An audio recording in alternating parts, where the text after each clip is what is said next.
quote that stated, "Nothing worth having comes easy." And I think if any of you guys are in a sport, you can relate to this quote because you're working hard to achieve something, and working hard towards it is not ever going to be easy, but the outcome's always going to be worth it. At the age of 4, I was put into the sport known as gymnastics, and whenever I would fall, I would tell myself that it was okay and to get back up and try again. I kind of brought those aspects into my life, and so if I would fail at something, I would tell myself to keep my head high and to just keep working on it and try it again. Everyone loves the sport they're good at. I mean, you're good at it. That's what makes the sport very enjoyable. But that can also mean challenging yourself even more than your coaches will even challenge you. So in the second year of being on a new gymnastics team where I had a strong mental block, I was at my best.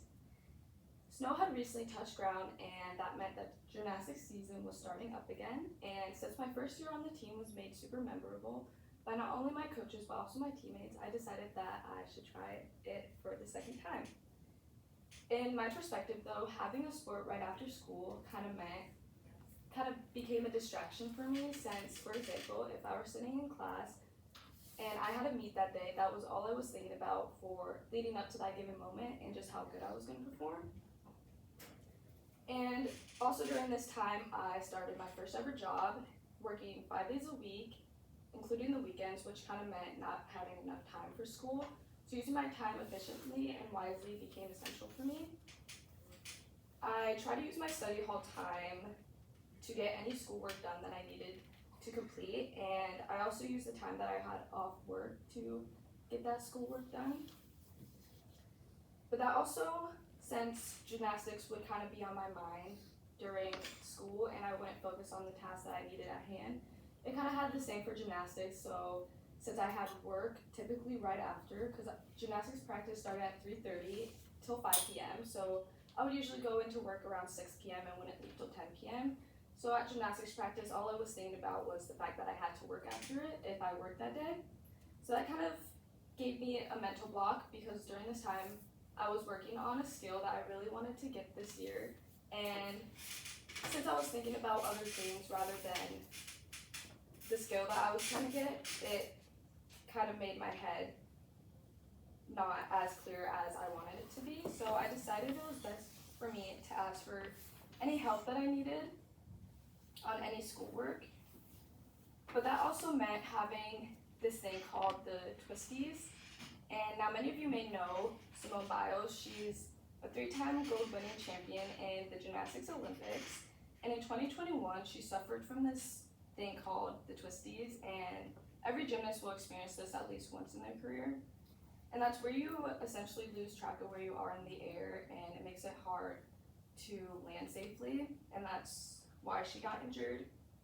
And I was starting to experience this because I knew that I wasn't in the right headspace that I needed to be in gymnastics. So it was obviously really scary because you can get seriously hurt. So I realized that I should get some help with anything that I was struggling with. So I asked my teachers to help me at school, and they kindly helped me with anything that I wasn't getting done. And that helped me tremendously, as school was the most stressful thing that was weighing on me. I then asked my job if I could take some time off of work and take some time to myself since I was working 5 days a week, which was a lot for a 10th grader, I'd say. So to my surprise, they gave me the time off that I requested, which helped me tremendously physically since my body, I don't remember a time that I wasn't sore. And during that time, I took a lot of Epsom salt baths, and it kind of helped my body regain the strength that it needed.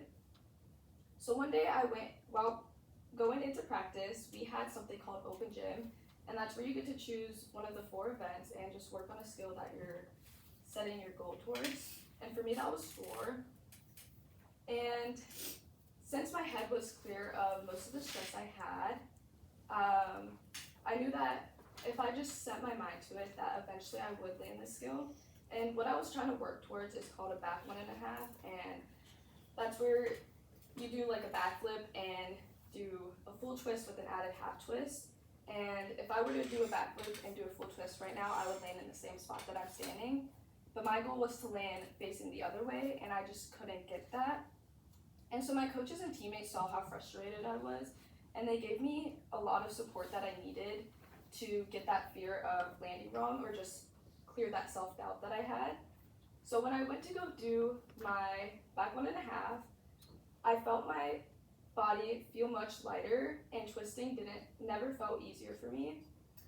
Immediately when my feet hit the ground, the feeling of fulfillment rushed through my body, and the sound of everyone cheering around me gave me so much joy. And I then realized that I am at my best when I'm persevering through hardships to later on reach my full potential. In the winter of 2022, I was truly shown nothing worth having comes easy. So even if I'm stressed, I try to remind myself to take those moments in slowly, and with time, it'll all eventually work out. And I hope for when I'm working through the struggles to come, I work hard to always be at my best. Thank you for listening to my speech.